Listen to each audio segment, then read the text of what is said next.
Hey girls, today we are going to be continuing with chapter 20, which is the 1920s and the Great Depression.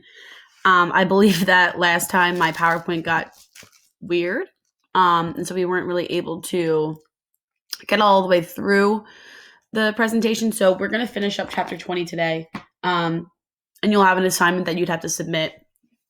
I'll post a quiz that will be due by Monday. We'll do a review session Monday via Zoom, and then you guys will have a bigger assignment, I don't want to say a test, but a more cumulative assignment on World War One, and then the 1920s, right? And it'll pretty much be based on how changing factors of World War One impacted the downfall of the American economy, the American spirit, and things like that. So I'll make a Jeopardy for you guys or something, and you'll be able to study that way. But let's look at chapter 20 right now. Okay, so, right, we looked at this. Lord. We looked here. I believe we got to post-war trends, right? Isolationism, nativism, people wanting things to go back to normal, but also feeling such a fear and animosity towards immigrant communities, right? Which we still see today. The Red Scare, right? Democracies were afraid of the communist movement. They were afraid of the United States democracy turning into a dictatorship. And bombs were mounted to the government and to businesses. And so General Mitchell Palmer takes action, and these are called the Palmer Raids. He hunts down communists. Anarchists are people who oppose any form of government. All right, Sacco and Vanzetti were the biggest martyrs in the United States during this time. 2 Italian immigrants who did not believe in a government were arrested. Moving on. Right, we had anti-immigration attitudes, nativists. There were fewer unskilled jobs available, and so people were getting angry that the immigrants were coming because they didn't want the immigrants to take their jobs. Got through all this. Warren G. Harding. So, Warren G. Harding, he voices his public desire for normalcy in the States after the war. He hosts the Washington Naval Conference, and he invites major powers, not Russia, but invites major powers. Secretary of State Charles Evans Hughes proposes disarmament, and others agree. And in 1928, the Kellogg-Briand Pact, the nations renounced war as a national policy. We have high tariffs and reparations, right? We know that reparations are prices you pay after war, so we have the Fordney-McCumber tariff. This raises taxes on U.S. imports to 60%. Britain, France, they can't pay the United States back. Germany defaults. We have the Dawes Plan. The Dawes Plan basically has U.S. investors lend money so people can pay back for the war. Britain and France repay, and everybody's angry at each other, right? So we're going to see a bunch of scandals start to plague Harding's administration. His cabinet, right, the people who work for him closely, his closest advisors. He favors limited government, that role in business and social reform. He creates the Bureau of Budget to help run the government, and he has capable men in his cabinet. He has Hughes, Herbert Hoover, Andrew Mellon. He also appoints an Ohio gang. These are corrupt friends who cause him embarrassment. We have the Teapot Dome scandal. So the Teapot Dome scandal,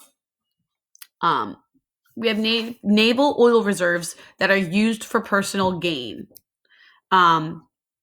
Interior Secretary Albert B. Fall leases land to private companies, and he takes bribes. It's the first person to be convicted of a felony while in cabinet.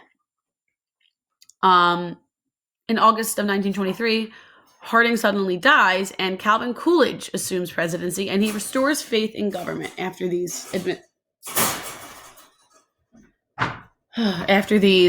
scandals. The business of America is business. Calvin Coolidge supported big business and laissez-faire economics, meaning hands-off. The economy did really well under Calvin Coolidge. We're going to see that American industries begin to flourish again. He favors minimal government interference in business, which allows private enterprise to flourish, right? We see that they're going to have competition.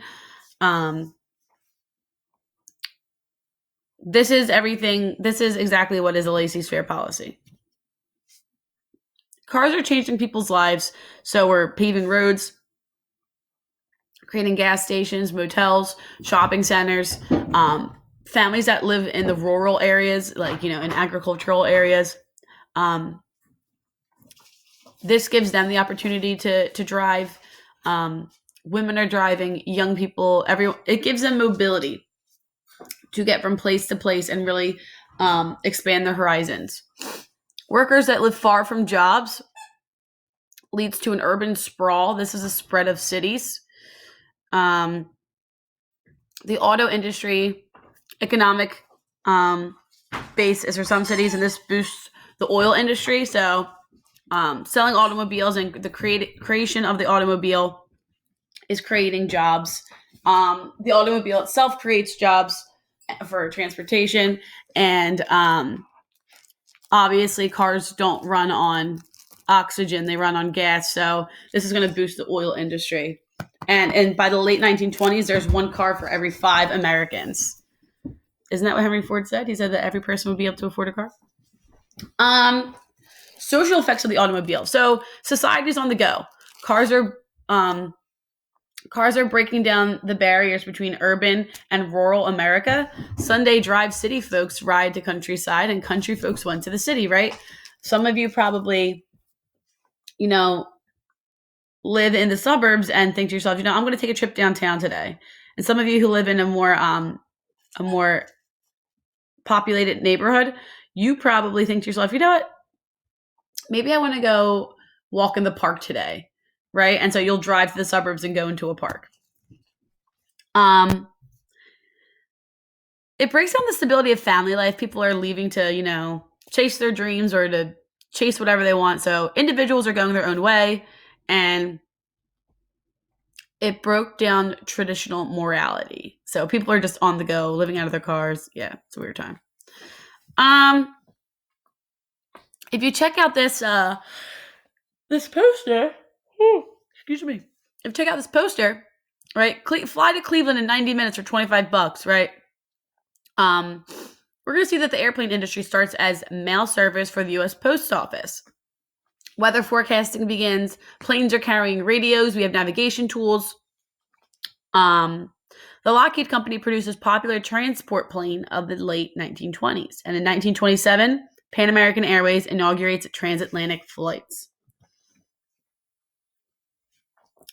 So America's standard of living soars. Standard of living, right? That means like what do you need to survive? And what is typical for you to have on a daily basis?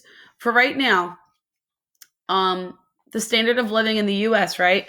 We have a pretty high standard of living. Everybody has a phone. During times like this, everyone's expected to have a computer to continue education.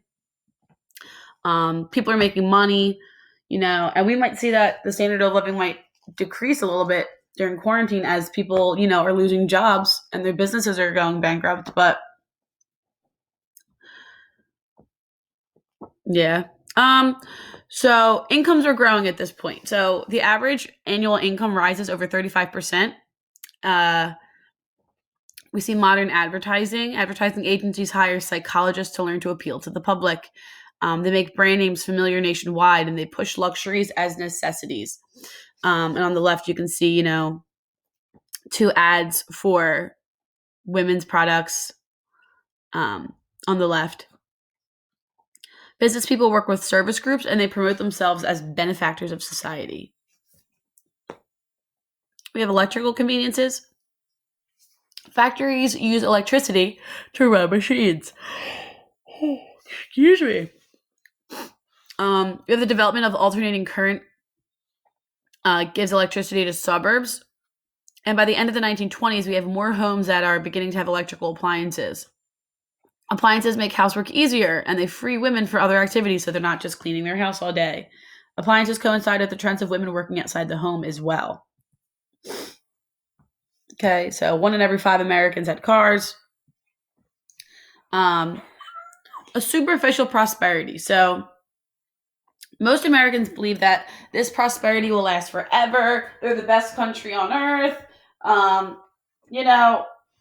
These misconceptions.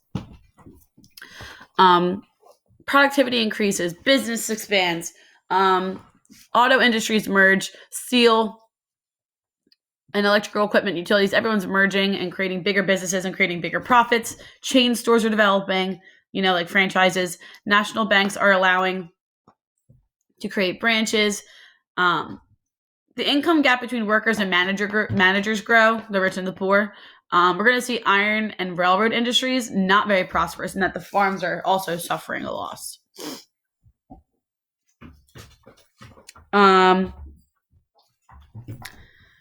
Buying goods on credit, right? So we're looking at an installment plan. You see the poster, it says $1 down. You can pay for goods over extended periods with interest. The banks provide money at low interest rates, and some economists, business owners think that installment buying is excessive because they want their money now, right? This is a sign of fundamental weakness behind superficial prosperity. Saying everything's good on the surface, but in reality,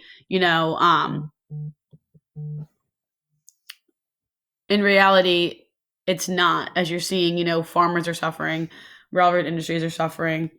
We can understand that the railroad industries are suffering because cars are becoming so popular. Hello. Good morning. Listen, I just seen a cute picture of him laying in the bush grass and stuff. Yeah. Yeah, it's a very cute picture. What are you doing for playing catch? All right, I'm teaching a class. I gotta go. Oh, okay. Hi. Sorry. So making a high risk. So purchasing stocks. Speculation is when you make a high risk investment, hoping that you're going to get a high return on your money. Like if I pay $5 into this, I'm going to get back 25, right? That's the idea. Buying on margin is buying stocks for only a portion of what they cost and borrowing the difference. And mechanization is an increase in the use of machinery for production allowed.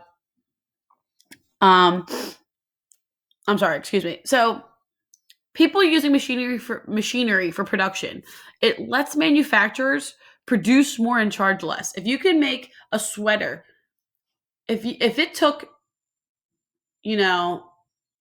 someone 10 hours to knit a sweater individually, whereas it takes a machine 10 minutes, you can make more and sell them for less, which would increase your profit.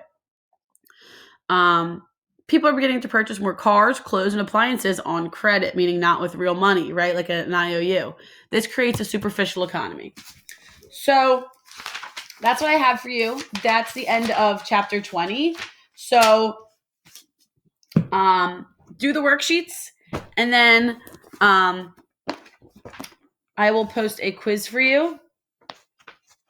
And then that's pretty much it, girls. So thanks a lot. Hope this was useful. And let me know if you have any questions.